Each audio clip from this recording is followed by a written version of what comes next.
Bank घोटालों के साथ जिससे जुड़ी बड़ी खबर सामने आ रही है।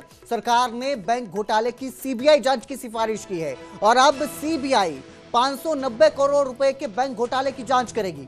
आईडीएफसी बैंक में 590 करोड़ रुपए के घोटाले का यह मामला सामने आया था और जिसके बाद सरकार की तरफ से यह साफ किया गया था कि यह सारा पैसा जो है वापस आ चुका है। लेकिन अब इस घोटाले की जांच जो है वो सीबीआई करेगी।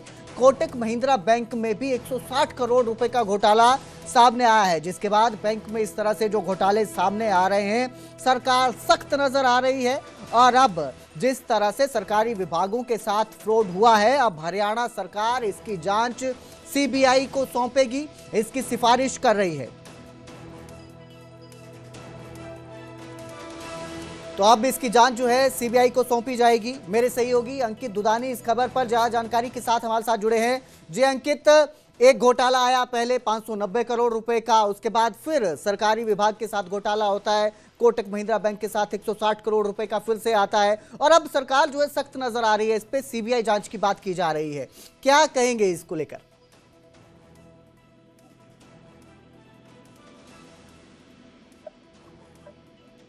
जी अंकित, सुन पा रहे हैं? जी जी बिल्कुल, आवाज आ रही है। सीबीआई जांच दी है, अब सिफारिश की है सरकार ने और कहीं ना कहीं बड़ा घोटाला है। 590 करोड़ का पहले आईडीएफसी में गड़बड़ी हुई और फिर उसके बाद कोटक महिंद्रा में 160 करोड़ की गड़बड़ी का मामला सामने आया। तो उसी को ध्यान में रखते हुए अब सीबीआई को सिफारिश की है हरियाणा सरकार ने। अब सीबीआई को जब लेटर चला जाएगा तो उसके बाद वो जांच शुरू करते हुए नजर आएंगे। इससे पहले की अगर बात करें तो पहले पंचकुला पुलिस ने इसकी जांच की, फिर उसके बाद एंटी करप्शन ब्यूरो को जांच दी गई, उसके बाद 10 से 12 गिरफ्तारियां भी इसके अंदर हुई हैं। हालांकि जो सरकार का पैसा था वो 590 करोड़ हो या 150 करोड़ हो, वो वापिस आ चुका है। बैंक ने उस पैसे को लौटा दिया, अपने ब्याह पे लौटा दिया है। लेकिन गड़बड़ी जो हुई है वो किन कर्मचारियों ने की है, कौन ऑफिसर्स इसके अंदर शामिल थे, तो वो सारे की अब जांच जो है वो सीबीआई करेगी। क्योंकि इसके अंदर कोई छोटे अधिकारी ही शामिल नहीं, बड़े बड़े नाम भी इसके अंदर हो सकते हैं और बड़े बड़े नामों के ऊपर अब सीबीआई किस तरह से जांच करती हुई नजर आएगी और उनको भी गिरफ्तार करती हुई नजर आएगी, वो अभी देखना होगा। लेकिन सीबीआई जांच जो मांग भी विपक्ष भी कर रहा था कि सीबीआई से जांच करवाई जाए, तो वो अब मुख्यमंत्री की ओर से, गृह मंत्रालय की ओर से वो सिफारिश कर दी गई है। जी अंकित, वहीं इससे पहले एसीबी भी इस पूरे मामले की जांच कर रही थी। उस जांच में क्या क्या खुलासे अभी तक सामने आए? कई लोगों को गिरफ्तार भी किया गया है।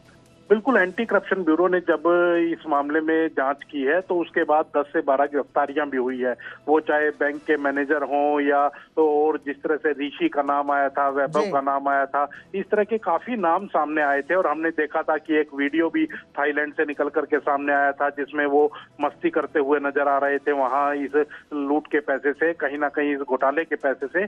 तो वो भी हम सब ने दिखाया था। लेकिन अब उसकी जांच आगे बढ़ रही है और ये जो पैसा यहाँ से गड़बड़ी जो हुई वो किन किन के खातों में गया, वहां 1 नंबर में दे करके 2 नंबर में पैसे लिए गए, तो वो सारी जांच का विषय है और वो सीबीआई भी अब उसकी जांच करती हुई नजर आएगी। और इसमें जो बड़े खिलाड़ी हैं वो चाहे आईएएस हो, कोई आईएएस अधिकारी हो, कोई आईपीएस अधिकारी हो या उनकी कोई पत्नी हो, तो इस तरह के जो भी इसके अंदर सम्मिलित पाए जाएंगे, शामिल पाए जाएंगे, उनके खिलाफ कार्रवाई करती हुई सीबीआई साफ नजर आएगी। अंकित, कोई ऐसा नाम सामने आया है, क्योंकि ये सारा मामला जो है ये एफडी निवेश से जुड़ा हुआ है, एफडी में निवेश करने की किसी अधिकारी ने तो मंजूरी दी होगी, उस अधिकारी का नाम सामने आया हो, उसने रेगुलर चेक रखा या नहीं रखा, इसको लेकर कोई जानकारी सामने आई?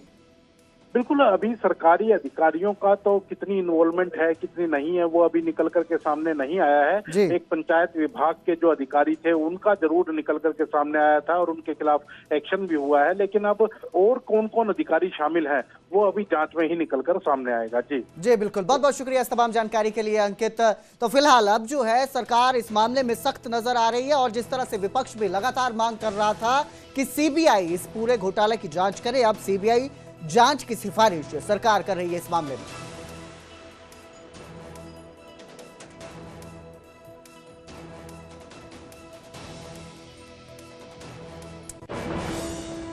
तो वहीं कोटक महिंद्रा बैंक में भी 160 करोड़ रुपए का जो है घोटाला नजर आया था और इस मामले में बड़ा एक्शन नजर आया है। सरकार के एक्शन के बाद बैंकों ने पैसे लौटा दिए हैं। कोटक महिंद्रा बैंक से 127 करोड़ रुपए की राशि वापस आई है वहीं एयू स्मॉल फाइनेंस बैंक जो थे उनसे भी 25 करोड़ रुपए की राशि वापस आई है।